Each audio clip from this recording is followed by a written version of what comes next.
This is my secret. I don't mind what happens. Now, because I work with a lot of high-end performers, we do care. But again, one of the distinctions I teach is I care more than anyone I know. I just don't worry. Now think about that.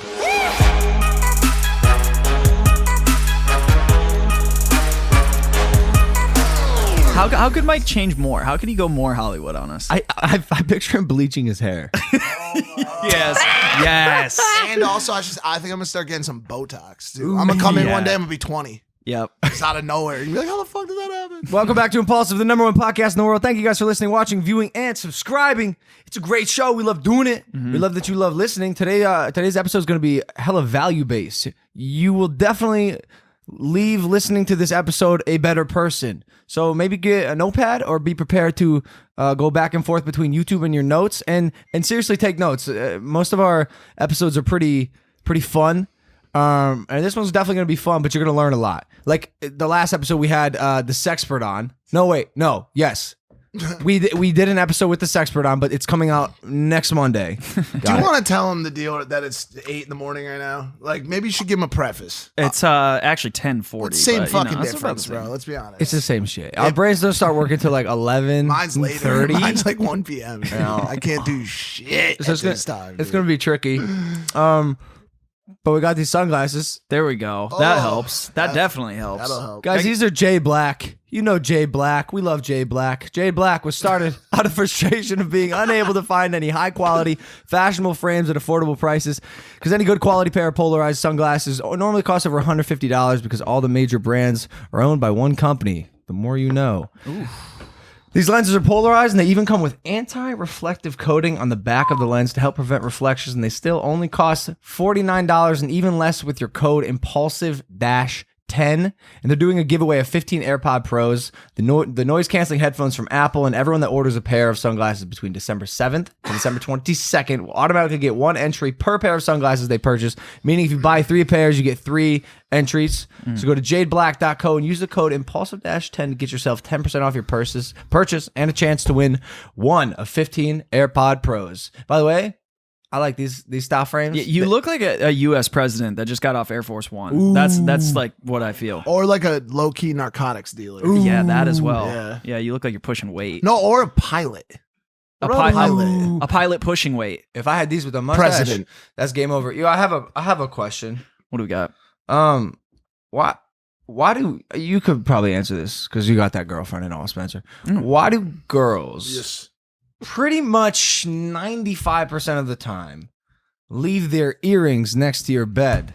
I don't know if I can answer fucking. This is so stunned, weird, bro. It's not, and it's also not just earrings. I know that's like the most prevalent one. But every time a girl leaves my room, I get like a new collection of jewelry to add to like a little jewelry thing I have. I think there's two possibilities. Either A, they forget. B, they want to come back. Yeah, it's the comeback strategy. But hey, I forgot my earrings. Can I come and get them? But there's no way that either A, every girl forgets, or B, every girl wants to come back. I know there's some girls that don't want to come back. and yet they still like, when I sleep over a girl's house, before I leave in the morning, I do a thorough check. I'm going through her stuff to make sure my stuff isn't there. Yeah. There's no reason it would be, but I'm flipping over mattresses, couches, bro. I'm digging through drawers. Every time. Is it because maybe you don't have like feelings in your lobes, like your earlobes? They just don't have nerves. That could be possible. Like, so when you walk away and you're missing your Rolex, you feel it on your wrist. When you walk away, you don't feel anything tugging on your lobe. You know but what I'm he saying? is right though. It's like when you leave a hotel room, you like just about to close the door and it's like open an inch, and then you plow the thing back open. You're like, final check. Yeah. And you go back through and you just look through the whole room. You're like, did I get my charger? Did I forget my fucking contacts case or whatever? And by the way, I don't necessarily mind it. It's just like a phenomenon I'm not sure I understand. It's unprecedented. Because, bro, when I say 10 out of 10 times, like I mean 10 out of 10 times. If you saw Mike's one episode of The Night Shift, there's a drawer I have of just like things, jewelry I've collected over the years. There's a pile of gold and silver this big. Have you ever thought about like getting that appraised? Pawning it? Yeah. Ooh. You could do that. You could pay rent for some like real half wealth. a month. Or you could just Venmo the girls back the money they lost on all that jewelry. That's true. Oh. It's an option. I was going to say something to you. probably on the podcast just now, right now. What? Oh, the fact that he's got a big time MTV show coming up? Yeah, so that's what we were talking about. Mike's got a pilot that he's shooting. Can I say what it is? It's for MTV. Yeah, it's a show. It's an MTV show. I'm shooting. Who's on it? The brother. My brother. Your brother. Yeah. So he's gonna quite literally leave this show. Yeah. And then go shoot a different show, a real show, with my brother Jake and his wife Tana and the pretty felon. The felon. The dude that got arrested and was really pretty, so Pretty it became eyes. male model. What a squad. Yeah, it's a cool squad. It's a pilot. I mean, if it gets picked up, it'll be dope. But Dude, like, congrats. You know what? Thank Not you, yet. Jesse. Just No, a no, man. no, no. I think he's saying congrats even the for fact that being- you're playing the yeah, game. You know what I'm facts. saying? Just a young man from Milford, Connecticut, just out here, just Well, I'd say I wouldn't call him a young man. I call him a man. okay, a man. I would say he's young still young. at all heart. right. Yeah, man, it's weird, bro. Like I gotta leave. They're like, oh, the car is gonna pick you up at 11:50. I'm like, what car, dude? I'll call my own Wow. Uber. And then they're like, how long do you need for hair and makeup? I was like, I don't have either. Like, how long do you think? I don't know. I don't need that much time for either. So, like 5 minutes. Yeah. Damn, It's dude. so funny hearing him tell me about Hollywood standard procedure. Because like I remember going through doing all this stuff, and it's really cool to see him like in a weird way. I feel like Dad. It's like younger brother. like my son. Yeah. like Wow. my son's going off to school. Yeah. And he's like, hair and makeup, bro. Like I've sat in hair and makeup for hours. See, Any I think- tips for young Mikey over here? Yeah, the one tip that we were kind of talking about yesterday in the gym is do not let the Hollywood environment make you stiff. Yeah. Stay loose, bro. Stay in your and you'll see being there with Jake will honestly help you because I told you this. Do not underestimate the power of the Disney machine. That kid was literally bred for 2 years, 5 days a week to just be an entertaining acting machine with energy and charisma. And so having him there will make you, I think, sink into your skin a little more because when you're like right now, there's 7 people behind these cameras. And I know all of them, and one of them's a dog. Exactly. You know what I'm saying? And in Hollywood, there's probably gonna be a crew of like 15 to 20 people. I You have know no there's idea gonna who be they are. some dude The there lights are that's gonna be just like, brighter. there's gonna be some dude there that's like this.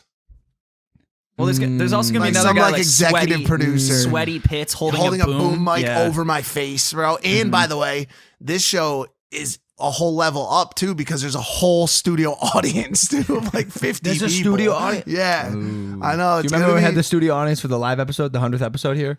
Yeah. You remember how much harder it It was was? hard, bro. Yeah, it was a lot I'll different. be honest. I'm a little. You've gotten that practice though, I and I think feel like I- what you did at the fight, you know, you were in front of millions of people online, True, like you true, delivered, bro. Like that's That you've is got it true. in you, man. Yeah.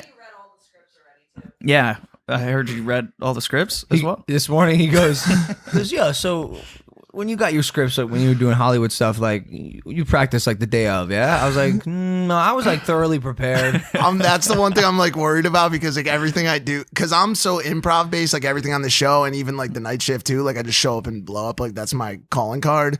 And now they're like, think about like what you want to say for this part. There's like 20 pages. He read more of the script. I think him and Danny read more of the script than I have at this point. It's funny. But did you have a good hearty breakfast? I haven't eaten anything. Well, And here, I gotta, have some Magic Spoon. There we go. Magic Spoon, guys. Remember when breakfast cereal was your secret weapon for starting the day off right? Then you grew up and you realized it was full of sugar, excess carbs, and stuff that you shouldn't eat. This episode is sponsored by Magic Spoon, a new cereal company that's discovered a way to recreate your favorite childhood cereals with 0 sugar, 12 grams of protein, and only 3 grams of net carbs in each serving. I should have eaten this during my training camp, bro. I would have been yoked as shit. Yeah, you would have been a lot bigger. Magic Spoon offers 4 flavors of breakfast cereal based on the all-time classics: cocoa, cinnamon, frosted, and fruity. Plus a variety pack that lets you try them all. If it's keto-friendly, gluten-free, grain-free, soy-free, low-carb, and GMO-free, you've got to try Magic Spoon to believe it because it tastes amazing. Go to magicspoon.com/Logan to grab our variety pack and try it today. And be sure to use our promo code Logan at checkout to get free shipping. And Magic Spoon is so confident in their product, it's backed with a 100% happiness guarantee. So if you don't like it for any reason, they'll refund your money, no questions asked. Thank you, Magic Spoon, for sponsoring us. these are I really enjoy the animations on this. There's I was gonna say that too. There's this one. I got a wizard riding on a wizard riding on like a small floppy armed dog with a spoon, and then you had a person riding a monkey. Was that what that was? Yeah, pink monkey with the blue lady. It's great. Putting the reel in cereal. That's cool. Wow, I stand behind that. I'll put the reel in full reel. All right. Nice. Okay, I just need another hour, bro. Same. Keith, do I look like I just woke up? I do, yeah. Yeah, a little bit. No problem. Well, you had the hairstyling yesterday, so I think that's plowing you through on the. Yeah. Today's guest is known as the Mind Architect. He's a thought leader in human potential and performance, and he's here to help us become the absolute best versions of ourselves by breaking free of our own limiting habits. His clients include professional athletes, royalty, actors, and CEOs. Please welcome Peter Crone. All right. How you doing in the house? How you doing, man? Doing awesome. Did I say your last name right? Crone. Crone. Yeah. Okay, amazing. Just think of a withered old woman. Okay, great. Crone. Nice. Crone. So, we met in an interesting way. Yes. Our videographer Andre behind that camera, who we love, we absolutely love Andre. Yep. Invited me to a mastermind, a dinner he had he said the most brilliant people you know, and you were there. Yes. And you started talking, and I was like, whoa, this guy is sharp. This guy knows things.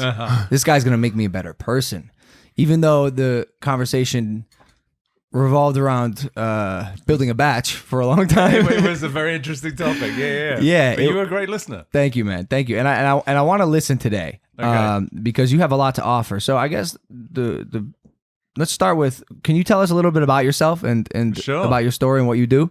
Absolutely. I mean, the Mind Architect, as you said, has sort of become an affectionate title, and it's really. I just had many titles thrown around for a while as a hitman for the ego, which was pretty popular, like a happiness guru. But I just really like the idea of reconstructing the way that people think about themselves. So that's why the architecture thing came about.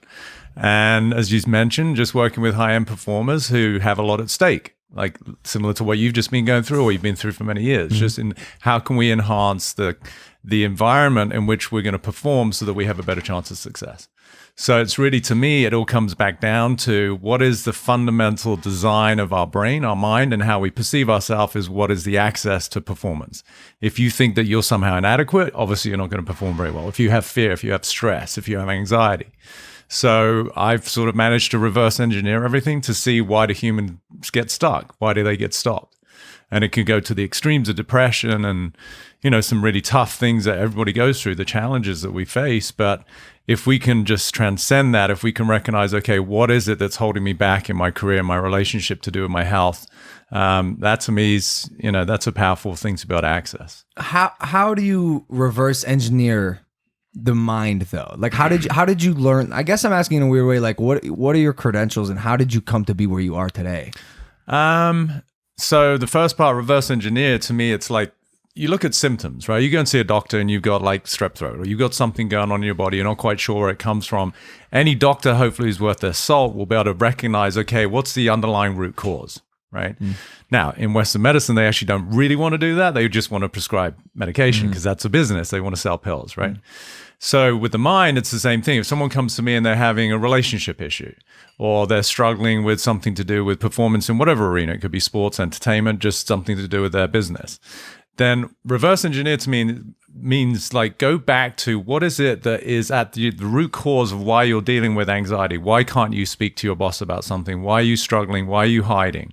So that's what I mean by reverse engineer, is to take you back to what is the root cause of somebody's suffering that is impacting their behavior and their results. So that's the reverse engineer part. Credentials, I mean, I studied an undergrad in human biology and exercise physiology. I started as a trainer many years ago. And then I did a master's in IT. And then I studied something called Ayurveda, which is the Indian healing modality similar to Chinese medicine. So that has a very strong component about the mind and understanding how it influences our physiology, what leads to disease. And I love that word because to me, psychological dis-ease or the absence of ease is what eventually will manifest in your body and you get sick. So, and how often are you seeing results when you work with people? I'd like to say every time. I mean, there's always going to be a result. To what degree? It's like Do I take an NBA All-Star who doubles his shooting averages? That's pretty significant. Yeah. Do I triple a PGA golfer's winnings? That's pretty significant. Yeah. Or do I just help somebody, just recently one of my MLB guys, he just recognized that he's been basically making his biological mom wrong for 30 years. And now, to what degree will that actually manifest when he gets back on the mound next season? I don't know, but it's significant for him as a human being to go, holy shit, because he went through something that was tough when he was a kid, and ever since he's held that grudge.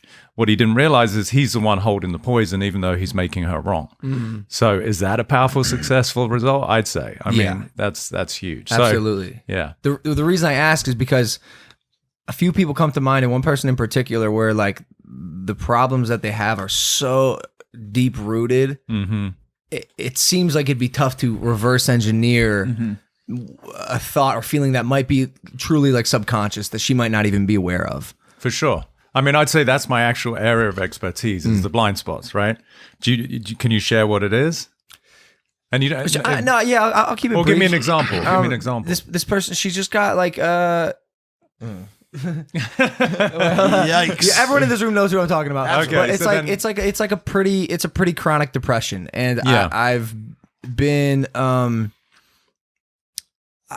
seen it and witnessed it firsthand. Yeah, and it's scary. Because there's nothing I can say or do to get them out of the rain. Right. No, I get it. And first of all, I see how much you care about this person, which is beautiful. And that's one of the containers to help. So depression is if you look at the energy and the emotion of depression, there's a heaviness, right? People aren't feeling motivated. They're not excited for their life. There's a lethargy, there's an apathy, and there's normally a resignation. So think about the energy of heaviness. Heaviness is usually a byproduct of holding on to something. I can remember one of my MLB guys, we were playing the Dodgers actually, and he'd had some shitty outings recently, and so he wasn't in the best place. He wasn't feeling super confident. So because I was accountable for the mindset of the team, I went up to him. I said, how you doing? And he said, I'm hanging in there. It's a very common human expression, right? But I said, that's interesting choice of words, because if you're hanging in there, you're holding on to something. So the holding on to meant that he was actually not reconciling his history, like the last time he went out and he gave up 5 runs or whatever it was. So he at that moment recognized that what was holding him back was that he was still associated with his history.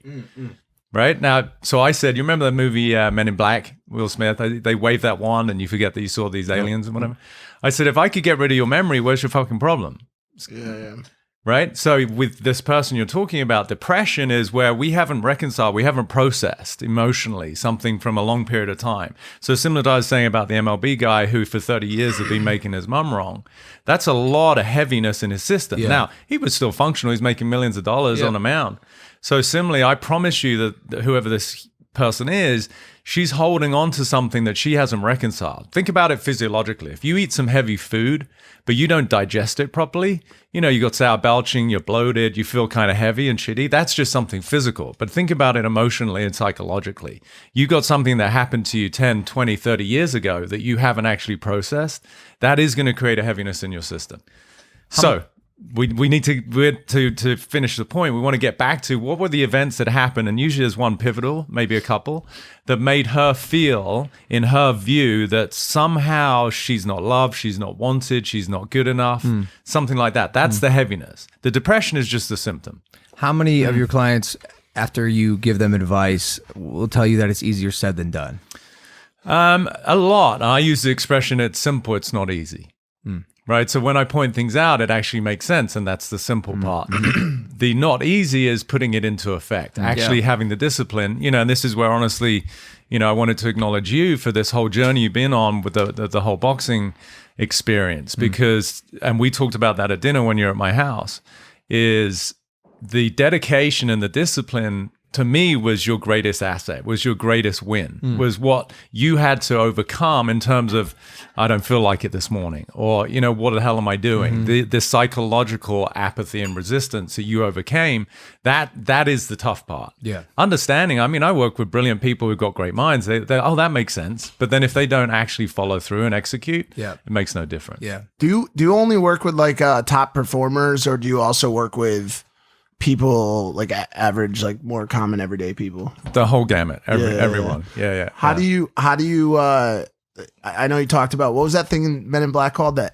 Was it the atomizer, where he holds it up and it goes, pew! Yeah. And it flashes and yeah. everybody forgets everything. Yeah. Since you don't have that, by the way, unless you do have that, in which case, That is actually please the let me key to know. my work. Yeah. Assuming you don't have that, how do you, I know you're able to call out the fact that their depression or anxiety or whatever it is probably rooted in something that happened in the past, but how do you go about identifying what that thing is?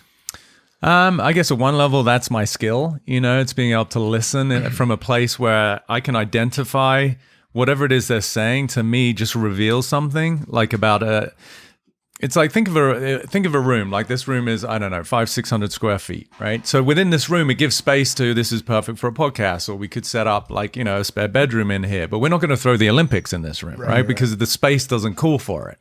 So when someone comes to me with whatever their problem is, I'm able to just detect what is the space they're stuck in. What is the language? Like, as I said earlier, if I'm not good enough, then that's going to give rise to all sorts of behavioral adaptations, people pleasing, perfectionism. And then you'll have the symptoms of that. Like, I'm exhausted. I don't feel like my boyfriend gives me enough attention. I don't get paid enough at work. That's the problem.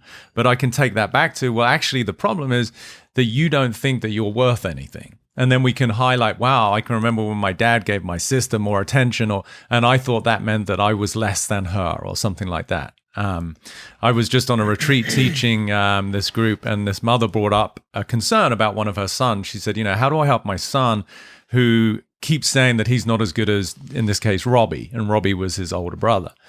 And she said, I'm telling him he's amazing and he's got this gift and he's da-da-da-da-da. I said, but first of all, you're not actually listening to what he's saying. I get from a mother's perspective, you want him to feel better, but he's saying in his reality, the way the world occurs to him is that he's inadequate relative to his older brother.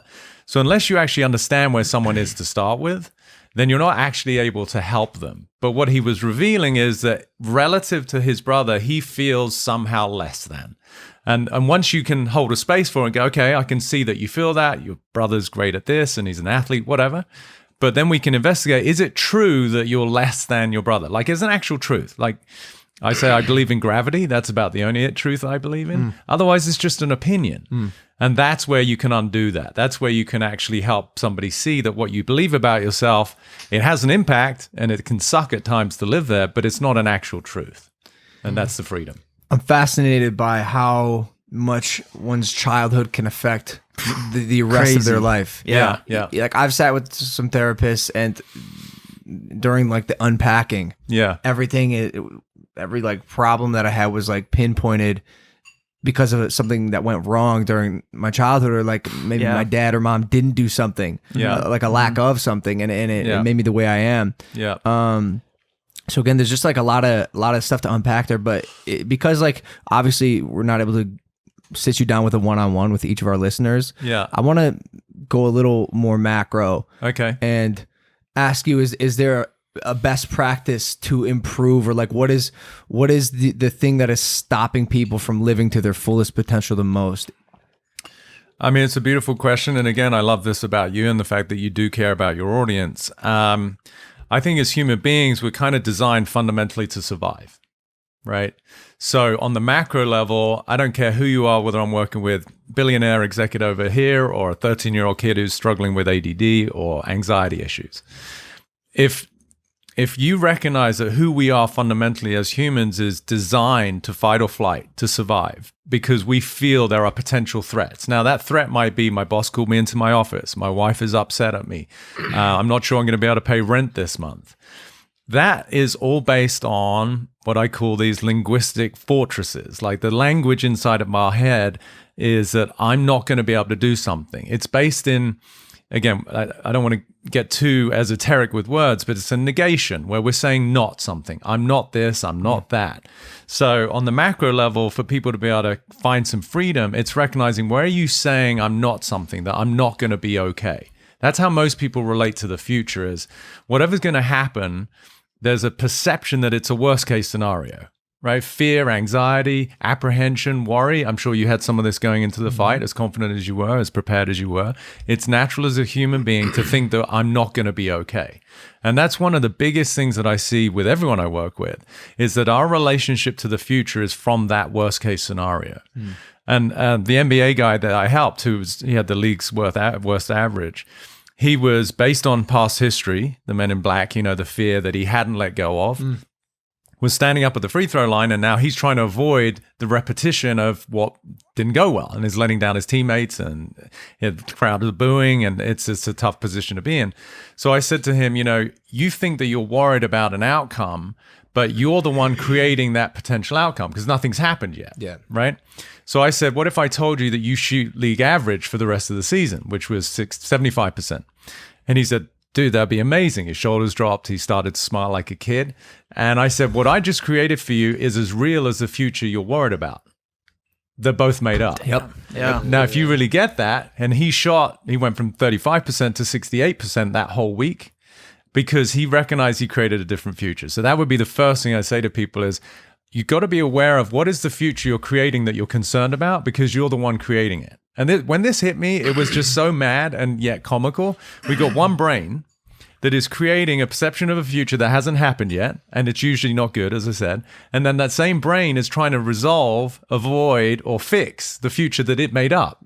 Yeah. So crazy. Isn't that nuts? You make it seem so simple, and like it is. Yeah. It does. It sounds like it is. I think it's such a shock to us, and I don't want to sound like a broken record, but we weren't taught this stuff in school. Right. Like I'm trying to think, where were we taught any of this Not even information? close. We have a brain, Yeah. and yet what class K through 12 did we ever study our brain? Nothing even how close it to works? it. I think the question I asked you earlier about the difference between teaching these top performers and teaching the average everyday person is, I think top performers by default, because of their ability to be top performers, athletes, actors, royalty, whatever they are innately potentially better at their ability to problem solve when it comes to mental illness. Okay. This is just I'm just making this up. Maybe it's not true, but I think of, on the other hand, the advice that you give people that are, as someone who suffers under a decent amount or at times a tremendous amount of depression and anxiety myself. Yeah. Some of that advice is reliant on what I would call a breakthrough. Yeah. Okay. I know people that live in this house. Nice. I know people that even live in this house that you could throw, change your mental mind state, imagine the best potential outcome, think positively, let's identify your past. And it's like this, boom, boom, boom, boom. You're just throwing it at a metal wall. Not a single thing is going through. Yeah. And so, I guess like my question is like, for those people out there, because I know I speak for these people in the audience. As soon as I say this right now, it'll get clipped. 1,000 people DM me, yo, you're talking about me. I know this feeling. Nothing can get through to me. No one can help me. I'm in the worst place. I'm in the darkest rut. I'll never get out. How do you break through those people? How do you get them to at least open up to the fact that there potentially could be a better life for them? It's a beautiful question, and my response might seem a little bit soft, but for me, the first thing is for people to understand what it means to truly be loved. Because my assertion is, and it's a hard thing to say, that no kid, going back to your point about most of this, I'd say actually all of it is generated in childhood. Most children don't know what it means to truly be held and loved. And again, I'm a dude, I'm a guy's guy. I love my sports, but I also would say one of my assets and my skill sets is that when I'm with someone, I just love them for who they are. So even if someone is depressed, and you're talking about whoever this girl is and whoever you're speaking to in the audience, what most people want is to truly be held for wherever they're at. Think of a little kid who's just, fell over and they got the boo-boo and they're crying and they're screaming. You don't want to go and you throw solutions. You should have had better sneakers on, or you weren't paying. That's not what they want. They want to be picked up and they want to be held. So that to me is the first port of call. Is I use the archetypes of what would the quintessential mother energy look like. And it's a lot of pressure on mothers to try and embody this. So I'm not saying anyone should, but if you had that quintessential, almost like Mother Teresa type woman as your mother, whatever you did, you'd always feel held. You'd always feel loved. And it's okay. You're a kid. You're supposed to break shit. You're supposed to get things wrong. But when we hear it from our parents, it's like, no, that was wrong that you did that. And that was bad. So that would be the first thing, is to learn. And it is really tough. I have so much compassion for people out there doing the best they can. But to But be able to hold yourself and go, you know what? I'm human. I'm not supposed to be perfect. I'm allowed to fuck things up. I'm allowed to be scared. I'm allowed to sometimes feel sorry for myself. That's okay. And to make a space for that is the first thing to do. So we want to embody the quintessential mother energy for whoever's going through whatever. Depression, anxiety, failure, loss, disappointment. It's okay. That's the first step. It's okay. Then we can start to bring in the quintessential dad energy, who's the guy who's like, hey, you're awesome. And you start to figure shit out and go, okay, maybe this is why you didn't, do well in this sport or in that interview. And we can start to be in the analytical. But that's when most people go straight away, is we want to fix it. And that person never felt held. Like I was saying when I was in the retreat, the woman who's trying to help her son, who felt worse than or less than his older brother, Robbie, he wants to just be held and listened to first. Most people don't listen. In relationships, parenting to children, just get what that human's reality is right now. And they don't feel good about themselves. And if you can just meet them there, I'm not saying that we want them to hang out there, but just to get, no, I really understand that you feel you really feel sad right now, and that's totally okay. And I think that's where women to women are a little bit better listeners. Us guys, we want to just fix shit. It's like, well, that was dumb. Why did you do that? Versus listening, wow, I can get you've had a really tough day, babe. I can get that. Now in our mind, we might be like, that could be fixed easily, but that's not what they're saying. They want to be heard. And this is where most guys struggle in relationships, is they don't listen. So listening is first, giving people the permission to feel what they feel without judging them. It's okay. I gave a client this example the other day. I said, imagine you're throwing a dinner party, not too dissimilar to the great one Andre did for us, and you can invite all of your emotions. And you're like, well, I definitely want happiness to be there, definitely joy, fun, he's awesome, playfulness and excitement, I want those emotions. Positivity, he's definitely going to be invited. Positivity, she's awesome. But then you go to the list and you're like, oh shit, do I have to invite depression? Does anxiety have to be at the dinner party? Does grief have to really be there? It's such a bummer. And to me, it's like, if you don't invite all your emotions to the dinner party, you're denying a part of yourself. And so it's about being a big enough human being that you can allow all aspects of who you are to actually be part of your life. That is the full integration that allows you then to be free. Amazing. I'm curious to kind of extend on Mike's question. Yeah. To the viewers, listeners out there that may be in a family situation in which maybe they are missing family, which I know is something that you've obviously had to overcome. Yeah. Or maybe they're in an abusive, relationship or something. They feel stuck and their environment's not conducive, and maybe they're too young to even move out and they can't be on their own. Yeah. What do you say to those types of people? Is there a way to find this inner clarity and this inner peace while still being in a chaotic environment, or do you have to at some point completely remove yourself to accomplish this? First thing I'd say is I have nothing but love for you. Again, that sounds a little bit philanthropic, but I really do. I've been through a lot myself. We all have.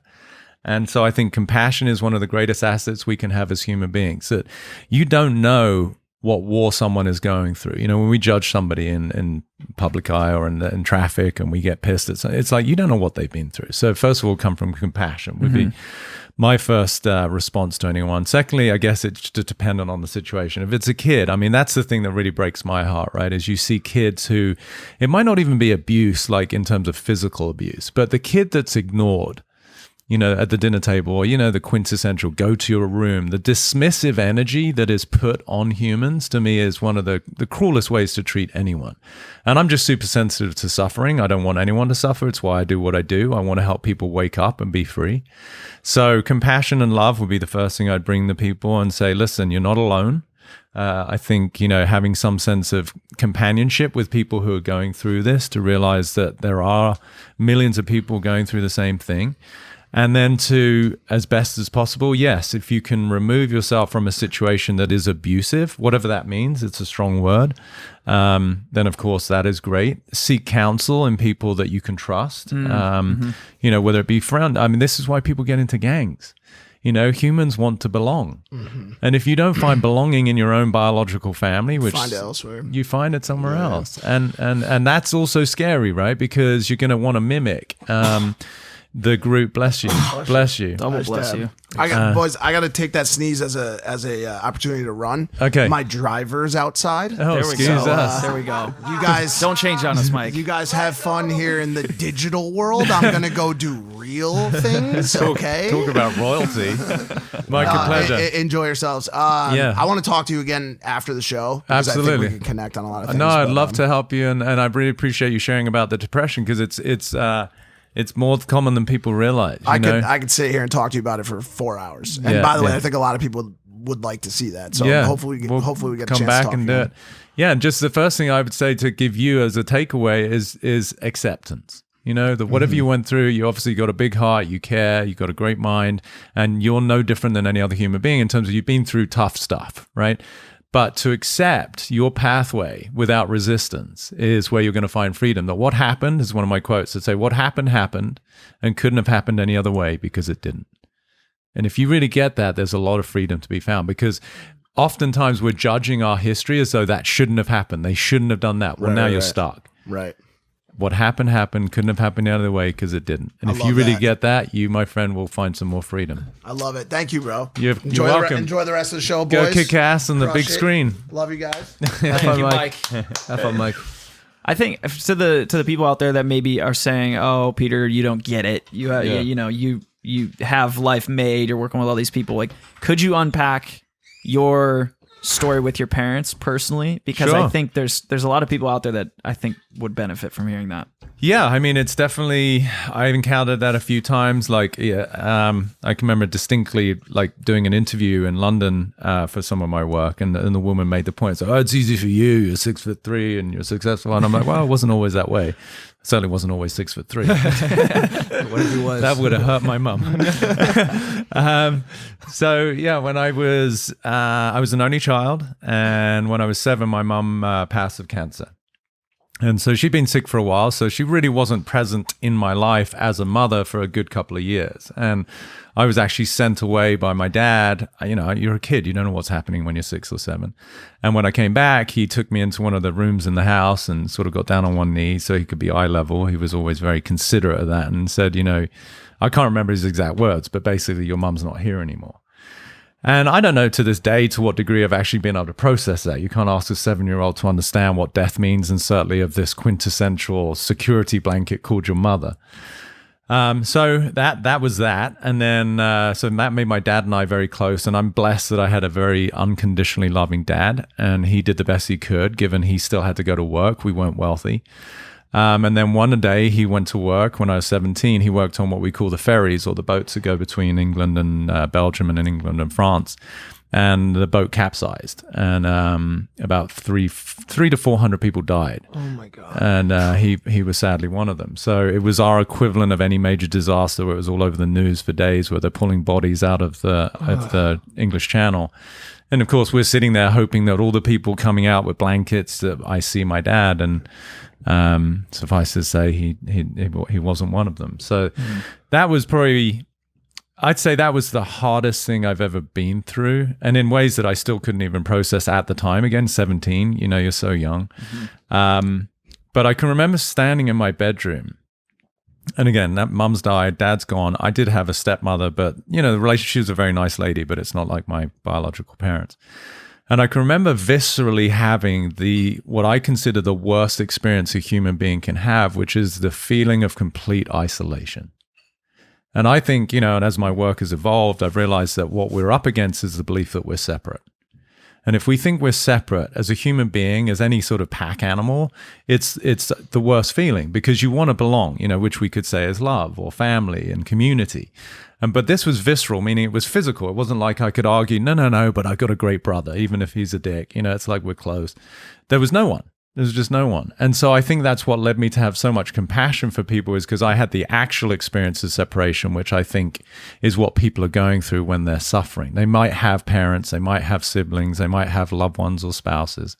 But if we feel separate, then it's a desperate feeling. So yeah, so that was part of my part of my upbringing, which I think, again, look, what I just said to Mike, what happened. It couldn't happen the other way because it didn't. Doesn't mean it's ideal. And some people misunderstand that quote. I just want to be clear.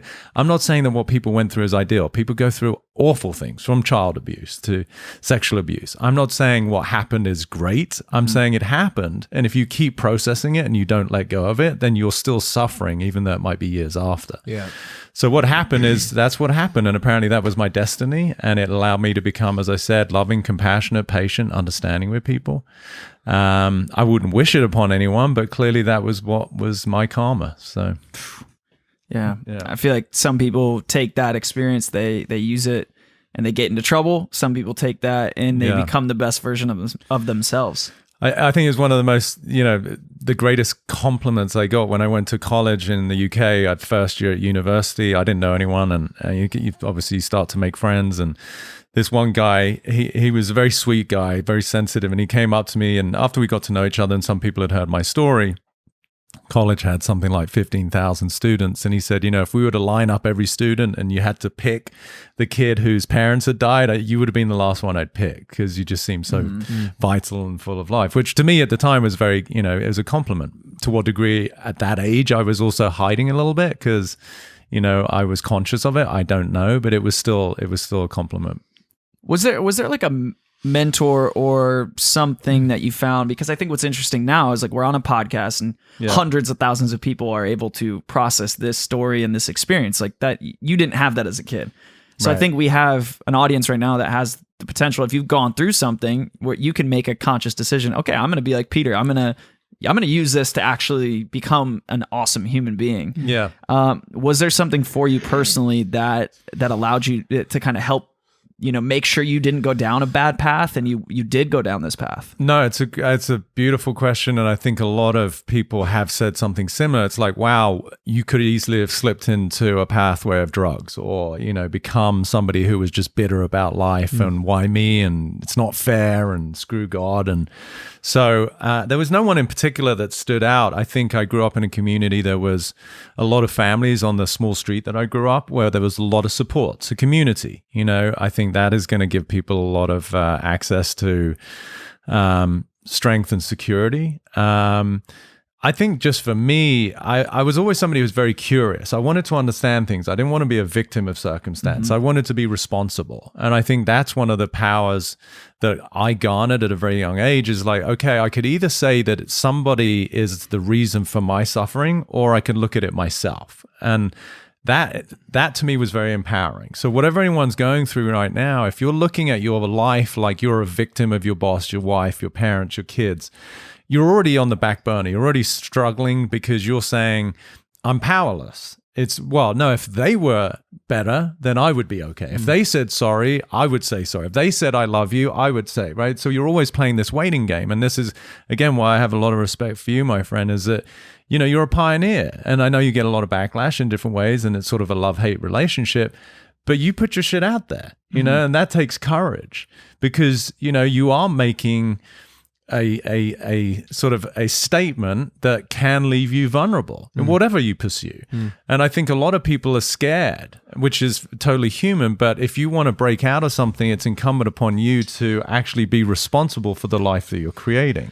Yeah. And that takes cojones, or a passion or a big heart to really believe in something. But that to me is the most fulfilling life to live. Is you can either be a victim of life or you can be somebody who's responsible for the life you're creating. Do you feel like this podcast? Because I've known you for a handful of years, and I feel like that vulnerability you talk about is like the key. Like, how do you feel like this podcast, for example, and like, because you've put so much more of your personal life out there in the last year. This podcast has ruined my life. It's horrifying. You say that, but I feel like it's actually helped. I feel like it's done the opposite. It has. Personally, the growth that I've experienced because of my willingness to talk about the things I'm feeling and the things that are happening in my life, it's like, it's unparalleled. Like, this podcast is quite literally one of the greatest things that happened to my life. Yeah. For some reason, it helps me form and articulate thoughts more. And also, and what you were touching on earlier is like acceptance. Yeah. Not only with other people, but with myself. Yeah. Even though I've fucked up. I've made mistakes. Yeah. I've done some dumb shit when I was younger. And when I say younger, like 1 year ago, 2 years ago, 3 years ago, which really isn't that young, but in the scope of my life, and I'm a ever evolving person, and I change quickly. Like in a year, I won't be this person. Exactly. Being able to accept myself has made my life so much easier versus trying to pretend that I'm something that I'm currently not. Yeah. Like, I'm well aware of like the social media perception that is like Logan Paul. And instead of living in a place of denial, I accept it, and I am optimistic and looking forward to taking on the challenge to bring people on board. Yeah. And make them hopefully see what I see about myself, because I just like believe I can. And one thing I do a lot that you hinted at earlier is like I press the reset button on my life. Yeah. A lot. Yeah. Same. I will wipe my mind of the past and look forward to the future. And that is the future, by the way, that I've manifested. That is great. Yeah. And it's not focused in the negative. And I wanted to ask you this actually. This is sort of anecdotal, but in my boxing fight, I manifested the victory. I manifested the win, only the greatest outcome. And the fear of losing or the fear of failure, which again you mentioned earlier, didn't cross my mind. There was no fear of losing. I wasn't worried about becoming a meme. That wasn't my motivator. My motivator was I want to be the greatest. And I want to prove to the world that I can do this. Yeah. And by the way, so can you. Yeah. But a lot of boxers, Anthony Joshua, I know, even I think KSI said a big motivating factor for them was the fear of losing. Yeah. That world that they created that, by the way, hadn't even happened yet. Yeah. And I'm wondering if that may be, although it may be not ideal, I'm wondering if it may be a stronger motivating factor, that fear of failure, because like on November 9th, KSI wanted it more. And I can ask myself why. I can come up with excuses all I want, but me being optimistic and hopeful for the best potential outcome may not have been as strong as that fear of being inadequate. Yeah. And do you see that often? Like, are people often driven by? Yeah. I mean, it's a beautiful distinction, and being able to be aware of it. Like, I work with a lot of high-end athletes, right? Pro athletes. And so to me, there's three main stages, which is preparation, execution, and then outcome. And most people just focus on outcome. And so I will tell people, if you didn't prepare and you didn't execute, you have absolutely no right to be pissed about the outcome. And most people don't get that. So within what you just talked about, there's so many nuggets we could talk about in terms of performance. But the thing that hits me the most is I love the confidence you had, but I would say it was also what left you vulnerable. Because Jack Nicklaus, who's the greatest golfer that ever lived, you know, in terms of like actual accolades, he's got more than Tiger, and Tiger's obviously doing whatever he can to beat that. But he said one of the most important parts of winning is being okay losing. So he made space for it. That's a pill to swallow, dude. Yeah. It's funny because I've like technically I've lost a lot in my life, but every time I do it, I'm like, ooh. Yeah. And even after my fight, dude, I'm in the ring and you see me grab my chest. This is moments after my hand wasn't raised. Yeah. And I'm like I felt like pain in my chest. I was like, ow, this stings. This loss, like it hurt me. I literally said, I was like, ow. Right. Jake's like, what's wrong? I was like, it kind of stings a little bit. Yeah. Which it's definitely something I need to be better at. It reminds me of one of my, again, MLB guys, full of life, Venezuelan. He was part of the Cubs team that won the World Series, you know, after they hadn't won for whatever, 108 years. And prior to that season, he's fuck yeah, fuck Peter. He was like just super positive dude. Yeah, fuck it, I'm never gonna fail, man. I'm the best. And I said, dude, listen, I love you, but you could. Yeah.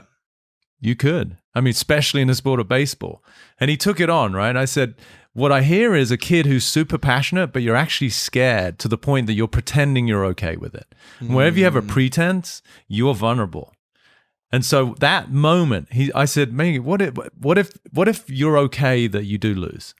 What if that does? Are you going to be okay? And I like to use a bit of humor. I said, "Well, do I have to call your mom?" It's like, are you going to be all right? And he was, So for me, it's like if you are okay with every outcome, you're free. Which by the way, before the fight, I wasn't. There you go. If someone in my camp said something about me losing, I'd like snap on them. I'd be like, "Yo, watch your mouth!" Like, there you go. But aren't you on my team? Don't you believe in me? Yeah. And like in my mind, there was literally quite literally only one outcome. Yeah, and that's what left you vulnerable. Yeah, because you didn't. And listen, this is powerful because it's a fight, right? It's a job. It's any kind of performance that someone is committed to. If you don't integrate all possibilities, then you are leaving yourself. It's like I said, the dinner table. If you don't include all the emotions, then you're not complete. You're not being, like you said, fully self-accepting.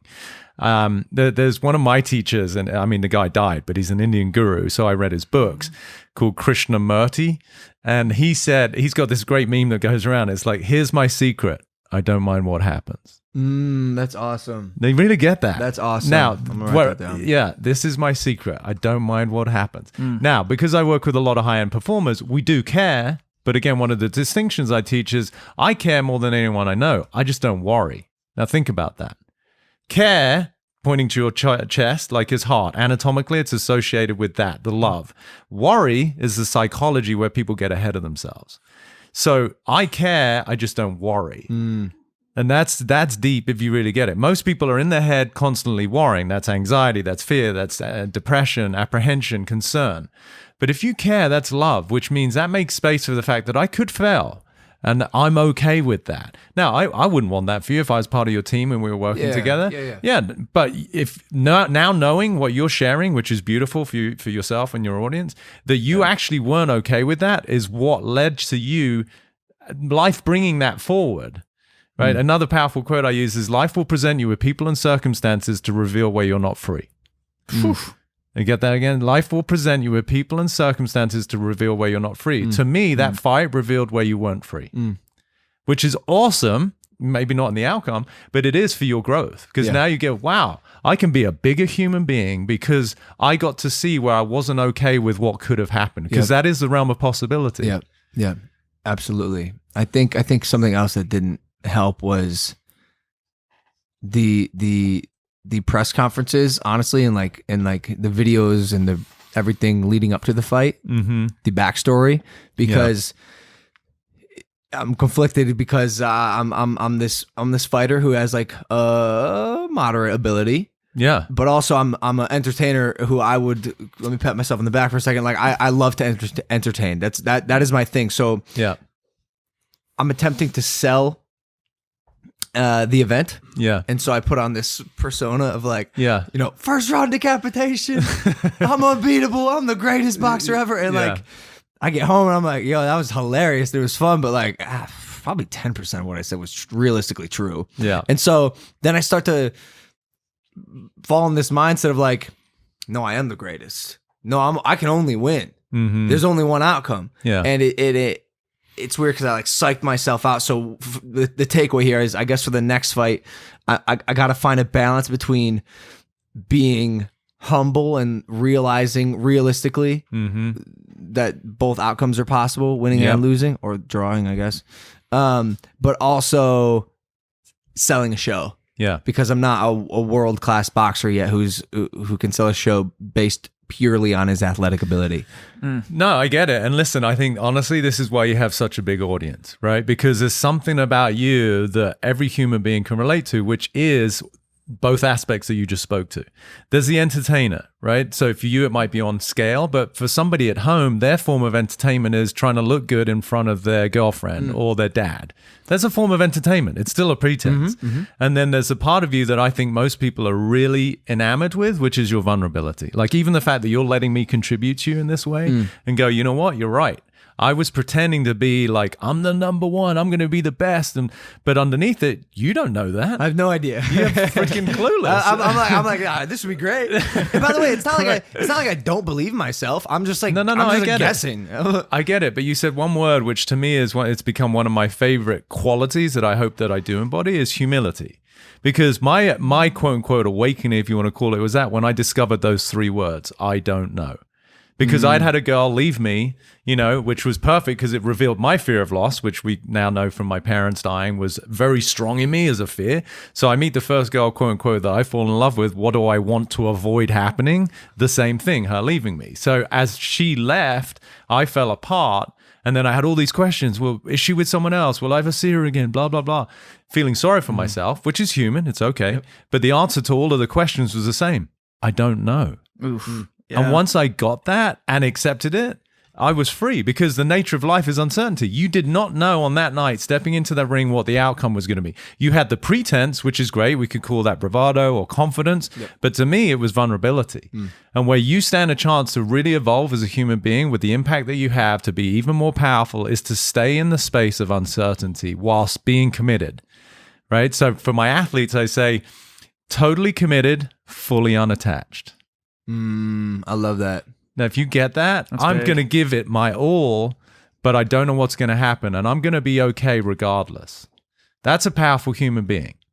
I feel like that it's rare too because we're bred to be thinking about the future. We're bred to be thinking about, we're going through school and, get ready for college, get a job, do this, blah, blah, blah, blah. You're going to retire. Yeah.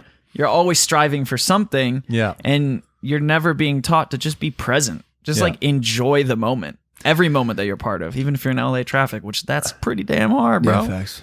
Everyone's ideal life is in the future. Now, just get that. That just doesn't even make sense. Yeah. When have you ever been in your future?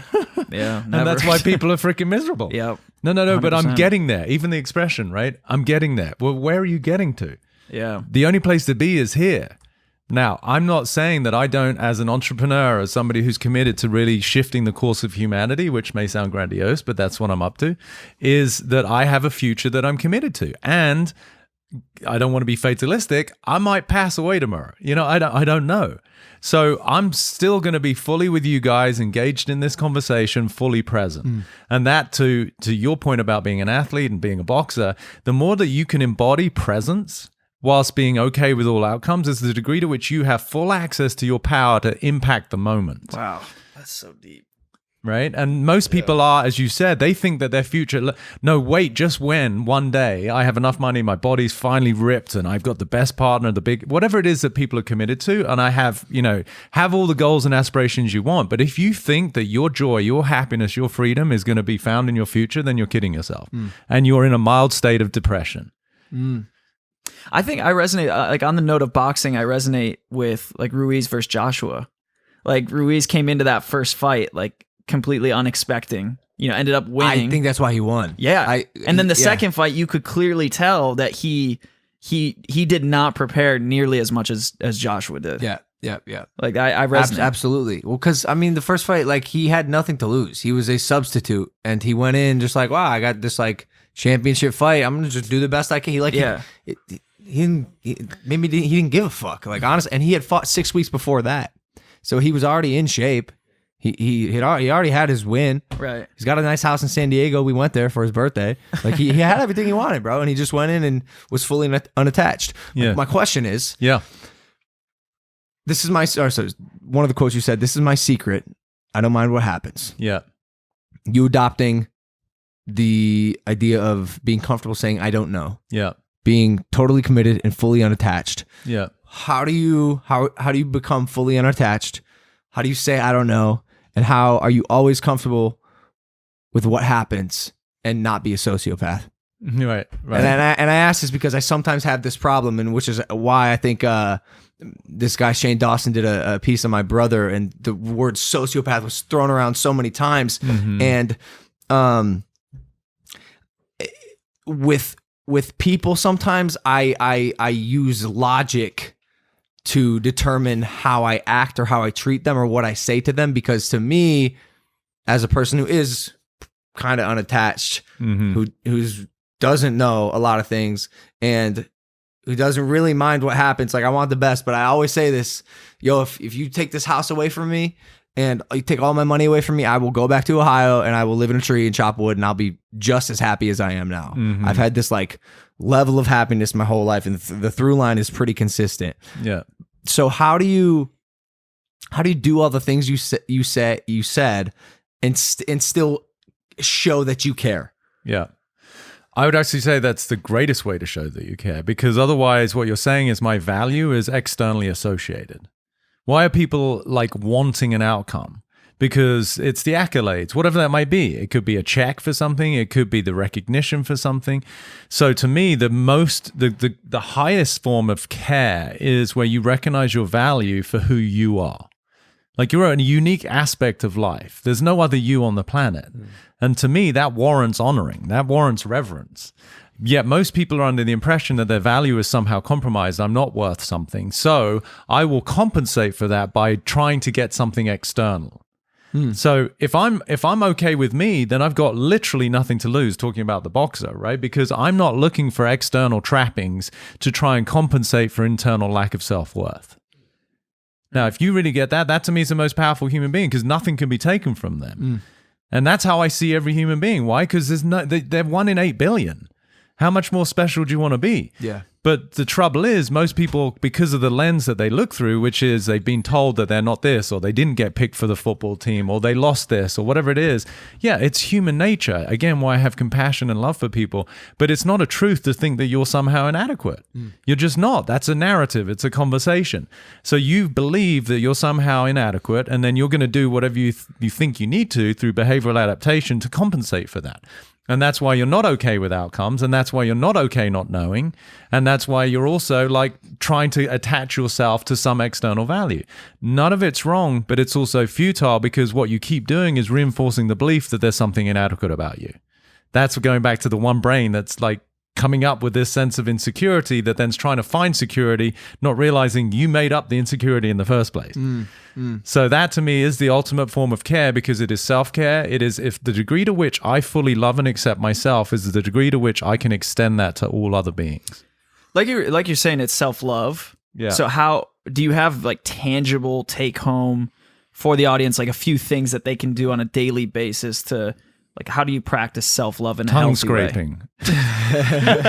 Make your breath not stanky. I took a picture the other day with my tongue out, and someone commented that I need to scrape my tongue. Yeah, there you Really? go. Yeah, I think the back of it, use a little scraping. That happens, bro. I mean, anything that is reflective of self-care. You know, I mean, kidding aside, that could be tongue scraping, could be flossing. Like, what are you doing that is in some way honoring the life that you are, right? Another quote I use, I say, until you love and respect yourself, what makes you think anyone else should? And we tend to look at it the other way around, like, oh, they don't love me. Well, how well are you playing that game? Right? Yeah. So it's just a reflection. It's a mirror. So I would look at, where are you abusing yourself? Where are you like having negative conversations about yourself? Where are you even speaking to people around you in a way that is sort of compromising your worth? And stop doing that. I would say also a good way. I love that. I would say if you go into your room and it's messy, I feel like that's a good place to start. Like if you have a messy ass room, I've heard this. Like take care of that first. There are maybe. people who say the first thing you should do every day is make your bed. There's a video that went viral. I think it was like a general. Yeah, exactly. In the army. Yeah. Like a Marine or something. Yeah, because even if you had a shitty day, and you come back and you can see your bed's made. It's about that momentum. Like you actually like are starting to like move. You're doing something. Yeah, I do. You're- I agree with the sentiment, but when I saw that, I was like, Well, you got a you're great like- housekeeper. That's true. That's true. And you're like, I'm gonna get back into it later. So it's like it's peeled back already. But I try to. I've heard this before too. Like successful people are disorganized, you know, and that could be. Yeah, I've heard like a messy desk is a sign of somebody who can be Got a messy mind. Yeah. I saw that once at school, you know, like if a cluttered desk is a indication of a cluttered mind, what's an empty desk mean?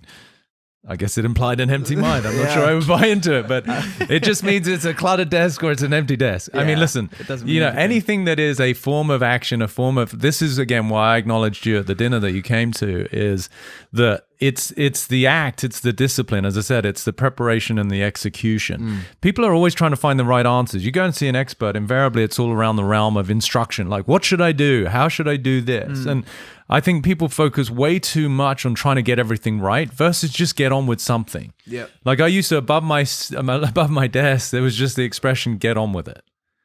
Like, because I could sit there, I'm a smart guy, I got a great mind, I could strategize or I could just get on with shit. Yeah. You know, so whatever it is, like people who like struggle with weight loss, let's say, and maybe they are 200-300 pounds overweight, and they do have all sorts of, you know, potential disorders from diabetes to high cholesterol, and it's tough. You could sit there and feel sorry for yourself, or you could do something today that loses half a pound. Right? And you're closer to the goal than you were at the beginning of the day. It might seem minuscule relative to the 200 pounds you have to lose, but you have to go through that stage at some point. So getting into action, doing something that is a reflection of self-care and self-love is, quote unquote, the greatest thing you can do to enhance the quality of your life. Yeah.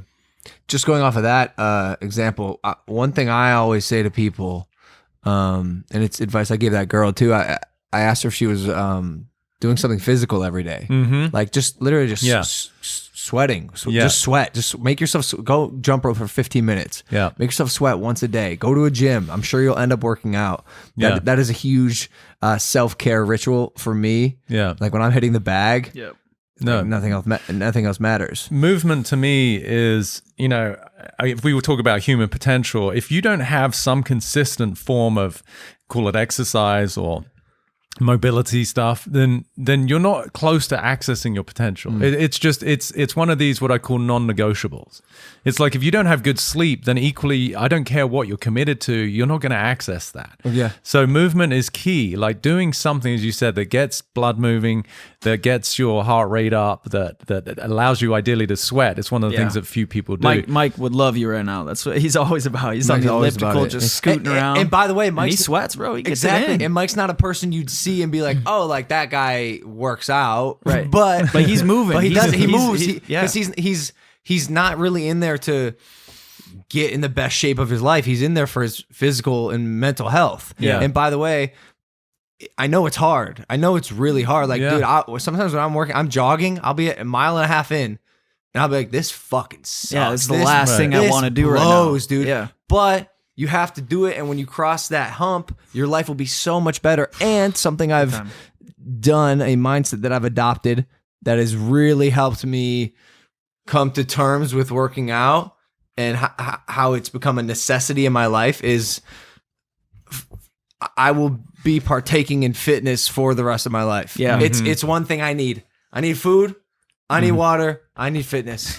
And so, like, accept it. Accept the fact that you're going to be in the gym 2 to 5 times a week. Yeah. And you're playing yourself if you're not, and you might not even see it. I can say that because when I was training for Ironman, there'd be days where I'd be on the bike and I'd know, like, in my training schedule, it says, like, you got to go hard today. And I wouldn't, or I'd cut my workout a little bit short. And then when it comes time for that actual moment for you to perform, and in my case, that was an Ironman, I'd be like, 12 miles in on the marathon at the end, I'd be like, shit, dude, like, this is where those days where I could have put that little extra in came in handy. And you don't want to wait till that moment. You want to be at that moment, and you want to be like, hell yeah, thank God I put that time in when I didn't think it was even going to mean anything. Every day means something. Yeah. With boxing, I had that moment a lot in practice, and I've made this clear before. I worked my ass off, like I always do. That's never like a thing we need to worry about, like me underworking or anything. But also with boxing, I think it might be easier because that moment comes with the idea that if I don't go as hard as I possibly can right now, I will be knocked the fuck out and become a meme. And so it's with boxing, it's a little easier to not slack, because you can't. Like you got a lot on the line, but it goes the same for every sport because you don't want to have that moment of, wow, I should have worked harder on game day. Definitely. Yeah, definitely. Well, and even with fighting though, it's like there's always a layer to it. It's like mental or some preparation that you don't want to regret not doing. I just remember, like, I was 2 months into training camp, and we were doing ladders, and I was like, this shit's fucking hard. Like, how easy would it be to kind of just like maybe go a little slower than I should? And I was like, if I do that, I'm gonna fucking die. And on fight night, like, it is not worth it. I'm gonna push myself now so I can be comfortable fighting on fight night. I respect that. I think even dumbing it down, like the average person out there, like the days that you're not putting in a sweat for example. Like you don't know those consequences, and the days that you have bad days and you're like, why am I lost? Why can't I figure out my passion? Why am I the gym? That's the accumulation of you not putting those like really simple practices, like you're saying, like just movement. It's one of the favorite parts about the science of Ayurveda, where you were asking earlier about my credentials. Yeah. They have a beautiful system called samprapti, which is a Sanskrit word which means the process of disease. And they recognize 6 stages of how any disease comes into existence. But the first stage is accumulation. So you gather too much of something. So you think about think about your closet. You know, when you get too much shit in there, then the accumulation leads to the second stage, which is aggravation. Now you can't find stuff. And eventually the third stage is spread. So now the clothes start to spread into, they're hanging on your treadmill or they're on the floor in your bedroom. So to this point about like accumulation, if you understand that's the first stage of disease, then what is accumulation? It's where you're gathering too much because you're eating and you're not actually burning it off. You're holding on to unexpressed emotions. That's a form of accumulation that I promise you, Mike talking about depression or this girlfriend of yours, like there's an accumulation of stuff that hasn't been discarded. So what's one of the greatest ways to get to a place of feeling better about yourself? Sweat, because you're letting stuff go. Donate stuff, clean out your closet. These are external tips, that people can do to help feel that, to inspire that sense of liberation or feeling better about yourself. And in that realm again of people who are struggling, it might seem like the last thing you want to do, but when you're depressed, one of the best ways to overcome that is to do something for somebody else. Like oftentimes I've had people who are struggling with depression go to a volunteer center, go feed the homeless. Donate something that means something to you to somebody who could really benefit from it. Because what happens is in doing something, you realize, wow, I make a difference, and your value goes up. When your value goes up, you're going to take better care of yourself. I resonate with that big time. I remember when I was down in Bolivia and I'm like meeting these people who their entire property has like just been obliterated by a fire. And then I'll come back to LA and I'll start complaining about something, like something small. I'll be like, shut up, dude. Like I think that is so important for people to partake in something greater than themselves. Perspective is huge. I try to Massive. always. And making a difference. Because otherwise it's all about me. Woe is me. It's all like I. This is the perspective that people have. I need this. I want this. I'm supposed to. And versus recognizing, no, I have the opportunity to make a difference. And I think that's something that you've done and you continue to evolve into, which is beautiful, is to help make a difference in people's lives. Yep. I think that's why I push that so much, because I think like anytime there's a chance to use this platform to, do good, it goes way beyond us. It transcends this lifetime. It's something that, people are going to forget the selfish things that you accomplish. Like, you can take that with you to the grave, but that's where it's going to stay. Yeah. Like the things that you did for other people, for the world, that's what lives on. That's what people end up caring about hundreds of years later. And that to me is where, the stuff that I've been doing through hopefully podcasts like this too, like it's just so touching when I'm getting these thousands of DMs from people I've never met. Like I got one the other day that was so moving. She actually left a voice memo in a DM. Nice. Oh, that's right. She said, I've been for 51 years, I've been a seeker. And she said, I was always asking what was wrong with me, what was wrong with my parents, what was wrong with the universe. And she said, I listened to one of your podcasts over and over, and I realized there's nothing wrong. And for the first time in my life, I feel free. And it's not to say that it's ideal. It's not to say that I condone the way things are currently, but there's nothing wrong. Life is the way it is, but only always. And then what are you committed to in terms of improving that? But to resist it is going to be the suffering that people experience. So you don't know where this is going to go, but like it's it's so powerful, and it's gratifying to get stuff like that back. Because I think I'm 24 years old and I'm like a testosterone driven male. Yeah. A term that I've like adopted is like, often I say this to myself, I go, fuck it. Fuck it, dude. Like well, in many ways it's like a harsher version of everything you said that relates to me more. Just like stop trying to understand. Fuck it. This is where I am. I don't know what's gonna happen, but fuck it. I'm sure it'll be all right. And if it's not, fuck it. Does this make sense? Yeah, I couldn't have put it better myself. Super profound. Yeah, it's poetic.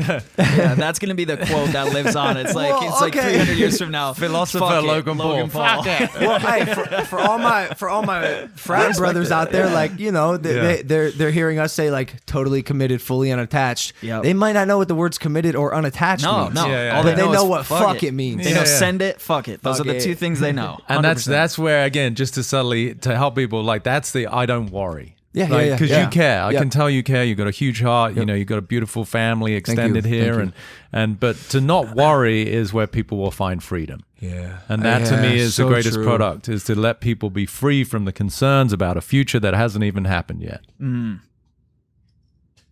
do we got? Can Pointing I, over can, here. can I put a... Exclamation mark. No, I want to ask something because Yeah. I've had this problem. And Okay. I iterated this on my last video on my YouTube channel. Sometimes I don't worry and it fucks me. Mm-hmm. Like specifically in the fight, Mm-hmm. it was round 4. I had knocked him down. Probably should have capitalized on that, but I didn't because I just like there was no like fire at the moment. And like round 5 again, just there was this like nonchalance that, by the way, has contributed a lot to my success Right. because I don't worry. But in some scenarios, don't you think a fire should light under my ass? Yeah, that's the commitment. But I believe the most powerful form of fire is where I'm committed to something for a purpose, not because of fear. There's subtle difference, right? Like, so you're committed to something. Like when someone goes into the gym because they want to get in shape because they're concerned that they're overweight, they've just been diagnosed by their doctor that they're pre-diabetic, and that's a reaction to something. It might give them fire. It's like, holy shit, I'm about to die. I got to go and get myself in shape. I'm not saying it's bad, but the trouble is it's not being driven by something that they're committed to. It's something they're trying to avoid. And most people are in a reactive state of mind versus a creative state of mind. For sure. So sure. this is why, to me, one of the greatest gifts we have as human beings is imagination. Because, you know, the whole Apple thing or whatever it is, think different. You know, people have all of these mottos about like being creative. Like look at the leaders, the pioneers, the thought leaders that we've had in life. They were people that thought out of the box. And it wasn't in reaction to something necessarily that they were trying to overcome, but rather something they wanted to create. They wanted to innovate. Yep. So worry to me still is in the bucket of reactivity versus no, I'm going to create like something that is powerful that shifts the course of my life and the people around me. That you being committed to what you were committed to in that fight, to me, yes, to a certain degree, it's a reaction to a challenge that KSI put down, but you also became a different human being by virtue of that commitment. Yep. That to me is the real win. Yep. That's the real like opportunity for you to see, wow, what can I commit myself to now that means that I have to evolve, that I have to become a better version of myself. Not because you're fighting something externally past-based that you're like judging, that you're reacting to, but what am I committed to doing in my life just for the sheer hell of it? That's a joyous life. Yeah. I feel like that ego too from the win, like the victory, that fruit doesn't last long. Like we saw, No. like people forget about the fight a couple days after, right? They're already moved on. It's so quickly. So the I can't prize, believe it. I the can't prize, the prize in that learning lesson that you're describing is lifetime versus you know something where you get to like wear it around, make a few videos. Like it doesn't last. It's short-lived. One of the PGA Tour golfers who had, like many golfers, aspired to become a major winner. Like, you know, you win Augusta or you win the British Open or whatever it is. He actually won the British Open. And you'd think that that was like the pinnacle of his success. And for sure that night, and they went out and they had whatever cocktails and they had a good time because he won. But then he went into a major depression. Because he'd gotten to what he thought was the pinnacle of the success that he was striving for. Now, if you don't have anything that keeps you growing, that you keep having to go towards, you are going to go straight into that slump. I was called in to address a major league clubhouse, baseball players, 25 guys with all the staff, and they were in a bit of a slump. And I said, you know, the trouble is in this room, you all made it. Right? So you think about little leaguers who then want to aspire to be like, you know, play at a high school. And then a high school, maybe they get drafted and they go into a minor league development program for organization and they're an independent ball and then they're AA and then AAA and then they become a major league baseball player. That's it, right? Yeah. But then when you get there, what's next? Yeah. And so this group had become so resigned because they had nowhere else to grow into. They had nothing else to become. And so my invitation to you is like this fight, I think was one of the best things that ever happened to you, not necessarily because of what it was about in terms of an outcome, but what you got to see in terms of what you're capable of. When you commit to something that is beyond the current version of yourself, that to me is what makes human beings feel fulfilled. is how can I continue to climb the mountain that actually doesn't have a top? It's not about, when people say, I'm going to help you reach your potential, I'm like, you fucking kidding me? My potential is endless. Yeah. You don't want to reach that. How are you ever going to reach it? Like you can't. Like what? So great. You say you win the fight. Now what? Like, okay, great. Learn to play the violin. Do you know how to play the violin? Do you speak Chinese? Then there's more potential. I want to do both of those things. Yeah. It's funny. Can you play the violin in Chinese? Oh, whoa there. I want to learn Mandarin so bad, and I want to learn the violin so bad too. It's anyways, that's just something I want to do. Yeah. I think in terms of athletes, the one that like really resonates with what you're saying is Tom Brady. Yeah. Like the dude wins 6 Super Bowls, and then I see him post on Instagram, and he like throws past 50 yards, and he's like, man, that was 2 yards short, so I got to keep working. And I'm like, that's insane. The dude has 6 Super Bowls, and he's talking about a pass that he needs to keep working on. That's a special dude right there. I mean, that's like that, but that's proof. Like, if you're gonna look at the best, like that's the mentality of like he's not playing to win a Super Bowl, or else he would be gone. He'd be retired 4 Super Bowls ago. Yeah. Commitment to excellence, and I think that is the gift and the opportunity that it is to be human. It's to not sit and like rest on our laurels, or just even, just think that where we're at is adequate, and you can do that. That's totally fine, but it's not going to necessarily be a fulfilling life. But to recognize the gift that it is to be human, to touch other people's lives, to access what we have available to us that is extraordinary, and we don't know how long it's going to last. That to me is a life worth living. How do we? Maybe we can end on this note. Sure. Before we go to the audio only, but how do we block out the noise of social media? Because I don't think it's helping. I don't think this like groupthink of negativity is bettering anyone. No. I mean, there's external stimulus, right? Like, so if someone would come up to me and say, usually I've been blessed with like compliments, like, oh dude, you've made a big difference. And so we want to listen to the good. But if you can't discern between that and someone says, you know what, I'm not sure that what you're saying is true, or I think you're full of shit. Like, to be able to listen to both, first of all, is what we've got to work on, right? So whether it's social media, whether it's a overly controlling boss or a very negative spouse, being able to learn to listen and not take things personally is the first thing to look at. Because otherwise you come up with a strategy, I'm going to drop my Instagram, or I'm not going to pay attention. You haven't actually dealt with anything because it's still there. So it's, one of the expressions I use is I say, can I be with this? Now, it might be a weird term, but it's like, can I be with whatever the situation is? If somebody has an opinion about me that maybe doesn't seem subjectively flattering, can I let them have that opinion and not be upset? So that to me is the opportunity for a human being to get to a place where you're okay with what is. Doesn't mean you want to hang out in that situation, but I'm not going to be affected about it. But social media, it's almost like it's designed specifically for ego. Because if you look at the nature of what it is, it's like, I want to be liked, which is the little kid inside of us who doesn't feel worth, doesn't feel loved, doesn't feel enough. So hopefully if 1,000, 10,000, 1 million people like me, then I'll feel better about myself, which of course will never actually happen. This is why, actors who paid millions of dollars, have millions of fans, will still end up in rehab because they haven't reconciled that within themselves. So that's social media, any kind of media, whatever it is. If we don't find the ability to be at peace and still with whatever's going on around us, it doesn't really matter. The world is the nature that it is, which is driven by people who are going to be coming from fear and manipulation and domination. So to find respite, to find peace, to find stillness within yourself that's where it's at. That's the game to win. Not about trying to control external stimulus. Yeah, because that's exhausting. I said that's like driving around Arizona in the middle of the summer. It's 120 degrees out. And you crank the air conditioning in your car, but you're rolling down the windows because you think, for me to feel comfortable, I have to make Arizona cool. The thing about that metaphor, that's what people are doing. I have to control everything around me, but for me to be okay, that's exhausting. But you roll up the windows, metaphorically, of your life, like you just focus on what works for you. That. And don't try and manipulate circumstance. Don't try and get everyone to like you. I mean, people are going to think whatever they think, and hopefully it's nice. And if it's not, that's a reflection on them, not you. And that to me is a much more manageable and peaceful life to live.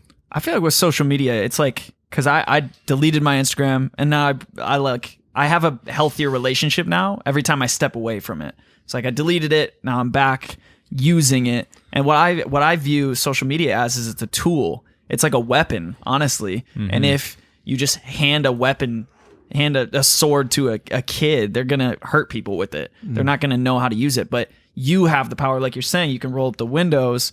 You can wield this weapon however you want. You can do really good things with it. I think social media in itself is not bad.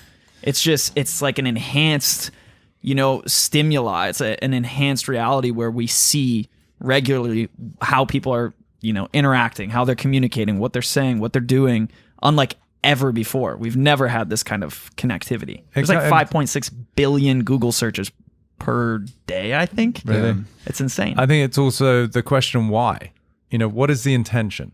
Why are you going on to something? What are you looking for? And just to be self-aware of that. If you're looking for some form of, like you said, inspiration, like I love following some of these mobility guys who do parkour and they do crazy stuff. I mean, it's just inspiring. But if you're going on there because it's a friend of yours or someone that you knew who has a bigger following than you, what you're actually doing is reinforcing the fact that you're somehow less than.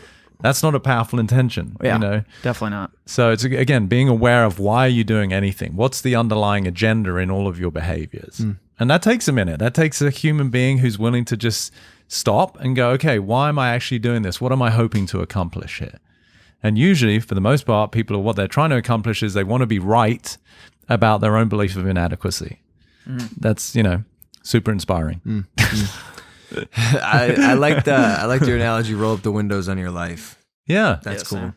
Mike would have liked that too. and that's If he was not with us. If he was with Rest in peace. God bless he him. just said before. One of the things. How did he put it? One of the things.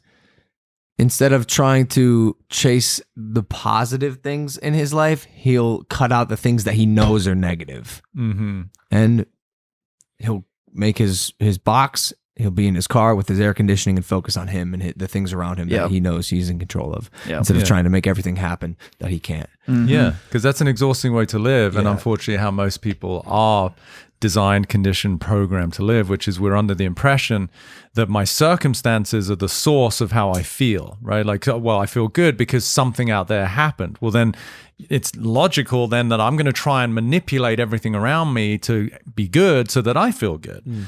But what if I could actually access a state of being and how I feel that's independent of my circumstances?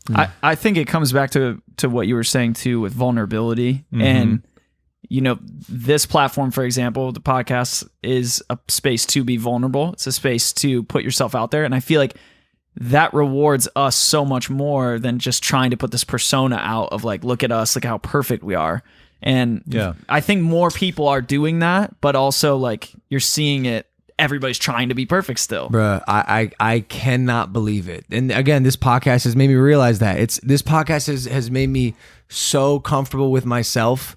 And when anyone says anything negative or the occasional Twitter person wants to speak out, I'm like, yo, like this is me. This is all I got. Like either hop on board or like, please, like I'll ignore you and do my thing. Yeah. And then by the way, I firmly believe this. If you're a person who like lives with that negative energy and carries it like that, that is on you. Man, I feel empathy for you because that is not easy. Living in a world where you have to criticize others so you can feel better about yourself. Yeah. That sucks. And for that, I empathize with you. That's again, I love quotes. It's how, I write, and then with my upcoming book, I use quotes and I say, making another person wrong is the poor man's version of self-worth. Damn. Right? Think about that next time you guys are writing comments about my hairline. But think about like, I love the word vulnerability, right? And it gets thrown around a lot. But I got no problem with being roasted. I'm chill with it. Like, I don't care. I'd love to sort of just give a different spin on vulnerability. And again, I think this is where one of, your qualities, you could say it's vulnerability, but again, the quote I use is to say, as long as you're okay being vulnerable, you're no longer vulnerable. Now, if you really let that set in, think about the person who doesn't want to show some weakness. they are vulnerable because they could be found out. But if you're saying, hey, this is me, I'm imperfect, and I did this, and I screwed up that, where's your vulnerability? Because you're actually being fully self-expressed. You're transparent. So for that reason, if you really can help, this hopefully will help the audience a lot. Vulnerability to me is like a superpower. Because what you're actually saying is, in being vulnerable, I'm sufficiently comfortable with myself, which is an expression of self-love, that I can show my imperfections. I can show my weakness.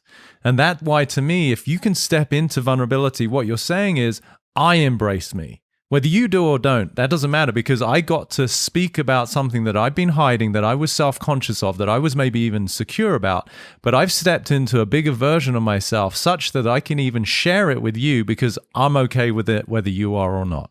Yeah, Mike would love that. That's what he stands behind. He always says that. He's like, I forget what specifically he says, but like that's the new wave. Like just being you, being authentic, being real. And understanding that you is always evolving, right? So, you know, we're constantly, hopefully, in this process of improving and evolving as human beings. So it's where I'm at right now is, hey, I'm scared of X. Whatever it is, like I struggled maybe to go up to somebody and ask for their number. Maybe a guy struggles with that with girls. Okay, but if he could speak about that, that's more powerful than the guy that actually has the same feeling but pretends he's all cool about it. Yep. Do you see the difference? So it's subtle, right? But it's important to recognize, because if you see that, wow, your ability to express all of your concerns, your fears, and again, we touched on it with the fight, there was an opportunity for more vulnerability, which have actually made you more powerful, is the opposite of where people are trying to have this pretense where like, no, I'm cool with it. It's like, well, you're not, and now you're vulnerable. Yep. Very cool. Different, right? Yep. Major difference. Major tone. A little bit to digest. Logan's in outer space now. Yeah, this is one of those podcasts I gotta go back and watch it. Like I rewatched some of ours so I can like really download. Yeah, that's a juicy one. Yeah, I agree. I hope you guys learned something. No, it's so fun. I love talking about this all day. We could probably talk for many more hours on topics that people struggle with. But hopefully, if there's one thing people take away, there's nothing wrong with them. There's nothing wrong with life. I'm not saying that it's perfect, and I'm not condoning behavior. But if you can at least stop fighting life the way it is and be committed to what you want versus what you don't want, that would be a completely different way of behaving in the planet. Yeah. My last note too, if you're watching this and you're struggling with, you know, like your passion or finding what you love, come back to this and rewatch it and don't overthink that process, right? Like that's natural. It's completely okay. I think all of us here go through that still in some manner. So, you know, these are tools. These podcasts are tools for you to actually come back, rewatch them, and learn something. And I think it's powerful, man. Facts. Every again, another quote. I say everyone's a masterpiece and yet a work in progress at the same time. Truth. Yep.